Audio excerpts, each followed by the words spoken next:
The Mirror of Alchemy by Roger Bacon. Narrated by Matthew Schmitz.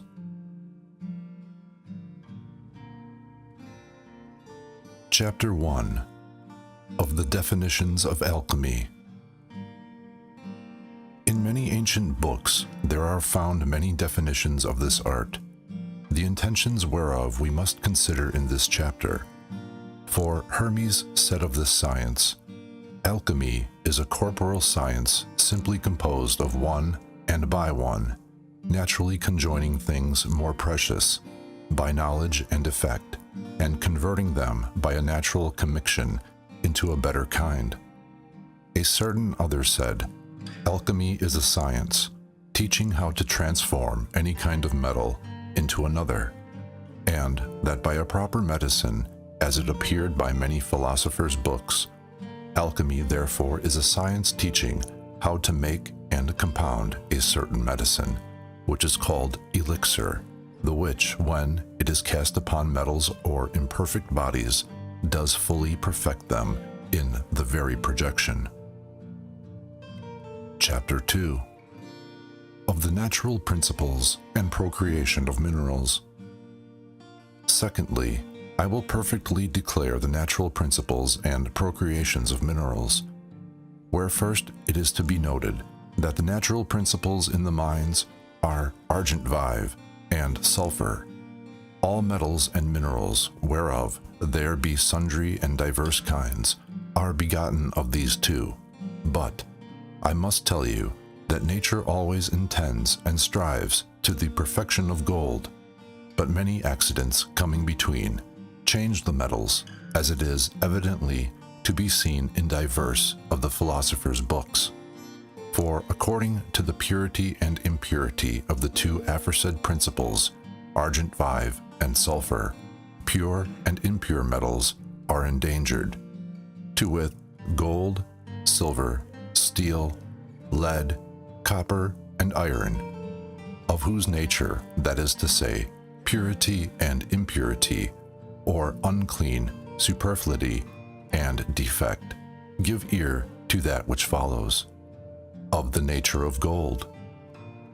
Gold is a perfect body, engendered of argent vive, pure, fixed, clear, red, and of sulfur clean, fixed, red, not burning, and it wants nothing. Of the nature of silver. Silver is a body clean, pure, and almost perfect, begotten of argent vive, pure, almost fixed, clear, and white, and of such a like sulfur.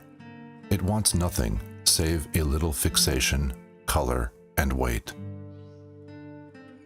Of the nature of steel. Steel is a body clean, imperfect, engendered of argent vive, pure, fixed, and not fixed, clear, white outwardly, but red inwardly, and of the like sulfur. It wants only decoction or digestion. Of the nature of lead.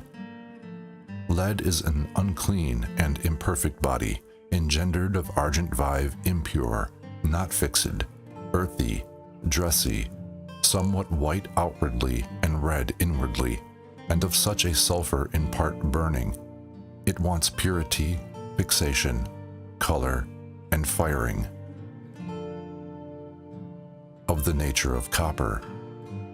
Copper is an unclean and imperfect body, engendered of argent vive, impure, not fixed, earthy, burning, red, not clear, and of the like sulfur. It wants purity, fixation, and weight, and has too much of an impure color and earthiness, not burning. Of the nature iron. Iron is an unclean and imperfect body, engendered of argent vive, impure, too much fixed, earthy, burning, white and red, not clear, and of the like sulfur. It wants fusion, purity, and weight. It has too much fixed, unclean sulfur, and burning earthiness. That which has been spoken, every alchemist must diligently observe. Chapter 3. Out of what things the matter of elixir must be more nearly extracted. The generation of metals, as well perfect as imperfect, is sufficiently declared by that which has been already spoken. Now let us return to the imperfect matter that must be chosen and made perfect.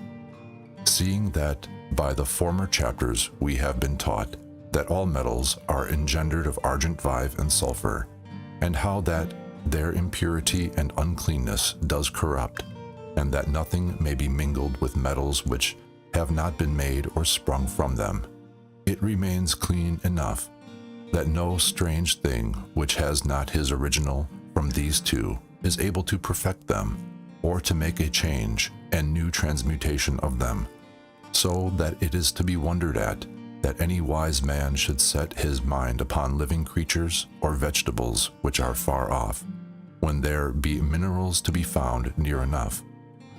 Neither may we in any way think that any of the philosophers placed the art in the said remote things, except it were by way of comparison, but of the aforesaid two, all metals are made, neither does anything cleave unto them or is joined with them, not yet changes them, but that which is of them, and so of right we must take argent vive and sulfur for the matter of our stone. Neither does argent vive by itself alone, nor sulfur by itself alone, beget any metal, but of the commixtion of them both. Diverse metals and minerals are diversely brought forth. Our matter, therefore, must be chosen of the commixtion of them both. But our final secret is most excellent and most hidden, to wit, of what mineral thing that is more near than others it should be made, and in making choice hereof we must be very wary. I put the case then, if our matter were first of all drawn out of vegetables, of which sort are herbs, trees, and whatsoever springs out of the earth. Here we must first make argent vive and sulfur, by a long decoction, from which things and their operation we are excused.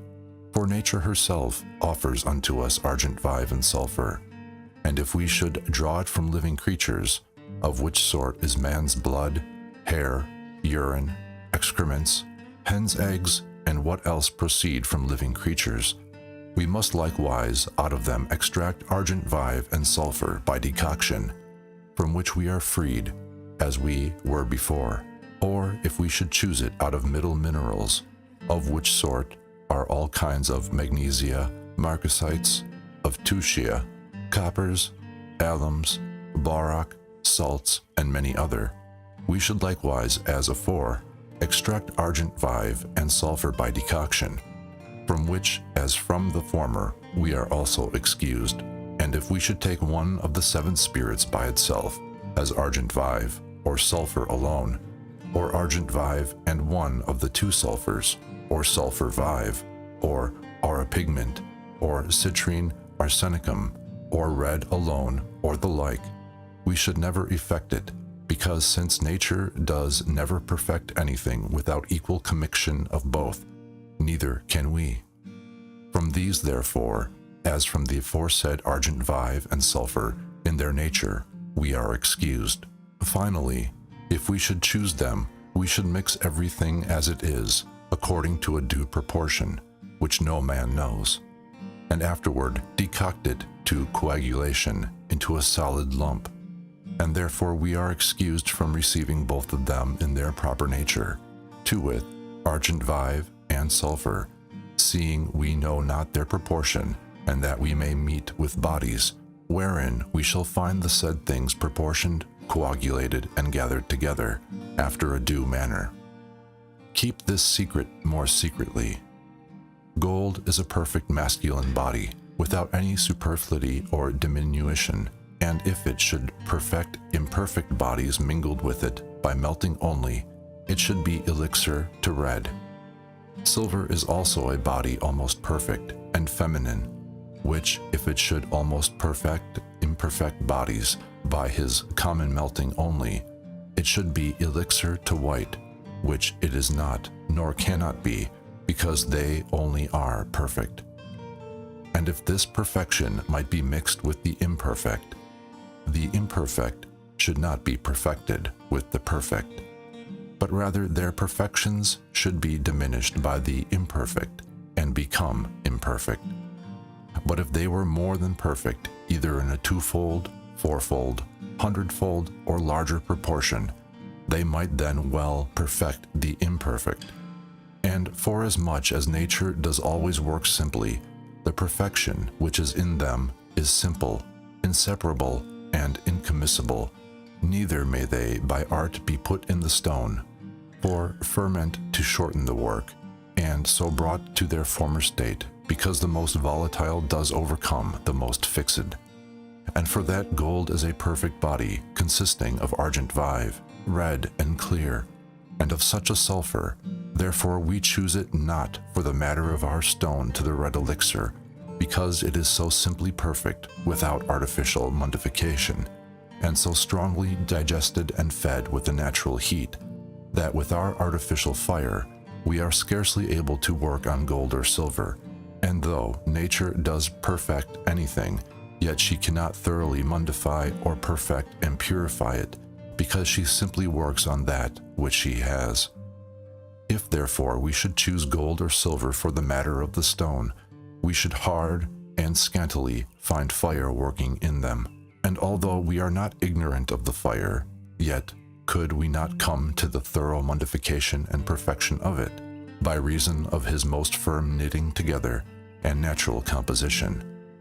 We are therefore excused for taking the first too red, or the second too white, seeing we may find out a thing or some body of as clean, or rather more clean, sulfur and argent vive, on which nature has wrought little or nothing at all, which our artificial fire and experience of our art we are able to bring unto his due concoction, mundification, color, and fixation, continuing our ingenious labor upon it.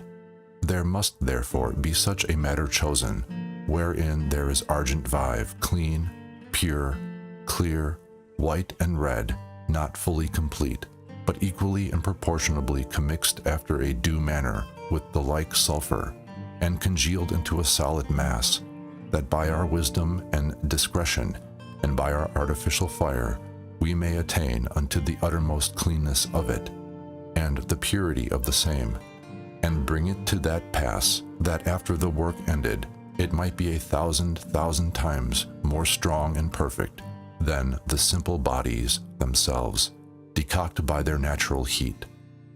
Be therefore wise, for if you shall be subtle and witty in my chapters, wherein by manifest prose I have laid open the matter of the stone easy to be known, you shall taste of that delightful thing, wherein the whole intention of the philosophers is placed. Chapter 4. Of the manner of working, and of moderating and continuing the fire. I hope here, this time, you have already found out by the words already spoken, if you are not most dull, ignorant, and foolish, the certain matter of the learned philosopher's blessed stone, whereon alchemy works, while we endeavor to perfect the imperfect, and that with things more than perfect. And for that nature has delivered us the imperfect only with the perfect. It is our part to make the matter, in the former chapters declared unto us, more than perfect by our artificial labor. And if we know not the manner of working, what is the cause that we do not see how nature, which of long time has perfected metals, does continually work? Do we not see that in the mines, through the continual heat that is in the mountains thereof, the grossness of water is so decocted and thickened that in continuance of time it becomes argent vive? And that of the fatness of the earth, through the same heat and decoction, sulfur is engendered, and that through the same heat without intermission continued in them, all metals are engendered of them according to their purity and impurity, and that nature does by decoction alone perfect or make all metals as well perfect as imperfect? O extreme madness! What, I pray you, constrains you to seek perfect the foresaid things, by strange melancholial and fantastical regiments. As one says, woe to you that will overcome nature and make metals more perfect than by a new regiment, or work sprung from your own senseless brains. God has given to nature a straight way, to with continual concoction, and you, like fools, despise it, or else know it not. Again, fire and azot are sufficient for you. And in another place, heat perfects all things. And elsewhere, see, and be not weary. And in another place, let your fire be gentle and easy, which, being always equal, may continue burning. And let it not increase, for if it does, you shall suffer great loss. And in another place, know you that in one thing, to with the stone, by one way, to with decoction, and in one vessel the whole mastery is performed. And in another place, patiently and continually, and in another place, grind it 7 times. And in another place, it is ground with fire, and in another place, this work is very like to the creation of man.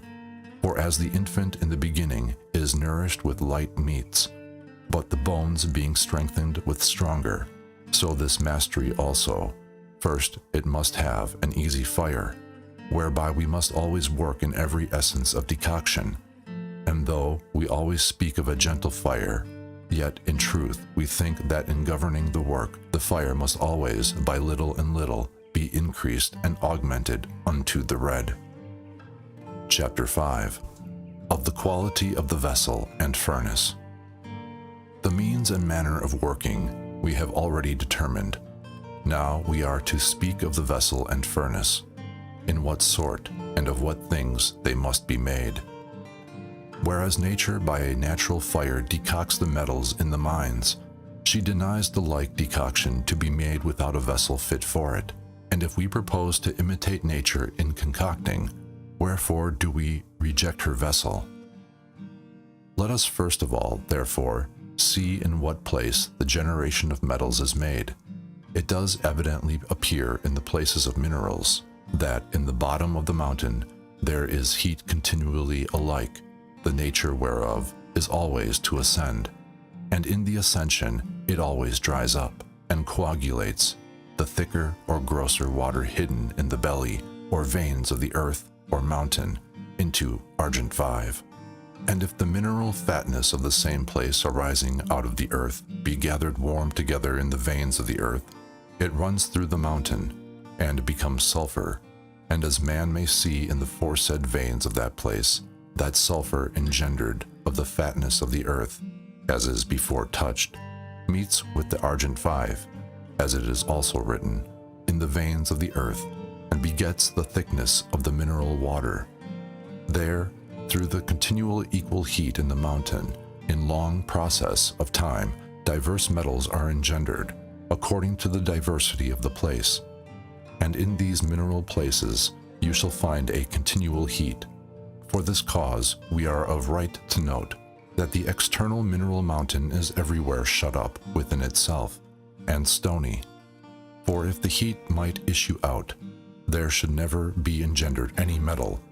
If therefore we intend to imitate nature, we must needs have such a furnace like unto the mountains, not in greatness but in continual heat, so that the fire put in, when it ascends, may find no vent, but that the heat may beat upon the vessel being close shut, containing in it the matter of the stone, which vessel must be round, with a small neck, made of glass or some earth, representing the nature or close knitting together of glass, the mouth whereof must be signed or sealed with a covering of the same matter, or with lute.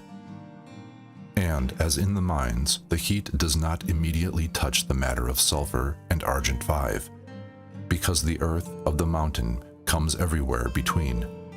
So this fire must not immediately touch the vessel, containing the matter of the aforesaid things in it, but it must be put into another vessel, shut closed in the like manner, that so the temperate heat may touch the matter above and beneath, and wherever it be. more aptly and fitly, whereupon Aristotle says, in the Light of Lights, that mercury is to be concocted in a threefold vessel, and that the vessel must be of most hard glass, or, which is better, of earth possessing the nature of glass. Chapter 6. Of the accidental and essential colors appearing in the work. The matter of the stone thus ended, you shall know the certain manner of working, by what manner and regiment the stone is often changed in decoction into diverse colors, whereupon one says, so many colors, so many names. According to the diverse colors appearing in the work, the names likewise were varied by the philosophers, whereon in the first operation of our stone it is called putrefaction, and our stone is made black, whereof one says, when you find it black, know that in that blackness whiteness is hidden, and you must extract the same from his most subtle blackness. But after putrefaction it waxes red, not with a true redness of which one says, it is often red and often of a citrine color, it often melts, and is often coagulated before true whiteness. And it dissolves itself, it coagulates itself, it putrefies itself, it colors itself, it mortifies itself, it quickens itself, it makes itself black, it makes itself white, it makes itself red. It is also green, whereon another says, concoct it till it appears green unto you, and that is the soul. And another know that in that green his soul bears dominion. There appears also before whiteness the peacock's color, whereon one says thus, know you that all the colors in the world, or that may be imagined, appear before whiteness, and afterward true whiteness follows, whereof one says, when it has been decocted pure and clean, that it shines like the eyes of fishes, then are we to expect his utility, and by that time the stone is congealed around. And another says, when you shall find whiteness atop in the glass, be assured that in that whiteness redness is hidden, and this you must extract, but concoct it while it becomes all red. For between true whiteness and true redness there is a certain ash color, of which it is said, after whiteness you cannot err, for increasing the fire you shall come to an ash color, of which another says, do not set light by the ashes, for God shall give it to you molten. And then, at the last, the king is invested with a red crown by the will of God. Chapter 7. How to make projection of the medicine upon any imperfect body. I have largely accomplished my promise of that great mastery for making the most excellent elixir, red and white. For conclusion, we are to treat of the manner of projection, which is the accomplishment of the work, the desired and the expected joy. The red elixir turns into a citrine color infinitely, and changes all metals into pure gold. And the white elixir does infinitely whiten, and brings every metal to perfect whiteness. But we know that one metal is farther off from perfection than another, and one more near than another. And although every metal may be, by elixir, be reduced to perfection, nevertheless the nearest are more easily, speedily, and perfectly reduced than those which are far distant. And when we meet with a metal that is near to perfection, we are thereby excused from many that are far off. And as for the metals which of them be near and which far off, which of them I say be nearest to perfection, if you are wise and discreet, you shall find to be plainly and truly set out in my chapters. And without doubt, he that is so quick-sighted in this my mirror, that by his own industry he can find out the true matter, he does full well know upon what body the medicine is to be projected to bring it to perfection. For the forerunners of this art, who have found it out by their philosophy, do point out with their finger the direct and plain way when they say, nature contains nature, nature overcomes nature, and nature meeting with her nature exceedingly rejoices and is changed into other natures. And in another place, every like rejoices in his like, for likeness is said to be the cause of friendship, whereof many philosophers have left a notable secret. Know you that the sour does quickly enter into his body, which may by no means be joined to another body. And in another place, the soul does quickly enter into his own body, which if you go about to join with another body, you shall lose your labor. For the nearness itself is more clear, and because corporeal things in this regiment are made incorporeal, and contrariwise things incorporeal corporeal, and in the shutting up of the work, the whole body is made a spiritual fixed thing, and because also that spiritual elixir evidently, whether white or red, is so greatly prepared and decocted beyond his nature, it is no marvel that it cannot be mixed with the body, on which it is projected, being only melted. It is also a hard matter to project it on 1,000,000 and more, and incontinently to penetrate and transmute them. I will therefore now deliver unto you a great and hidden secret. One part is to be mixed with 1,000 of the next body, and let all this be surely put into a fit vessel, and set it in a furnace of fixation, first with a lent fire, and afterwards increasing the fire for 3 days, till they be inseparably joined together. And this is a work of 3 days. And then again, and finally every part hereof by itself must be projected upon another 1,000 parts of any near body. And this is a work of 1 day, or 1 hour, or a moment, for which our wonderful God is eternally to be praised. Here ends the Mirror of Alchemy, composed by the most learned philosopher, Roger Bacon.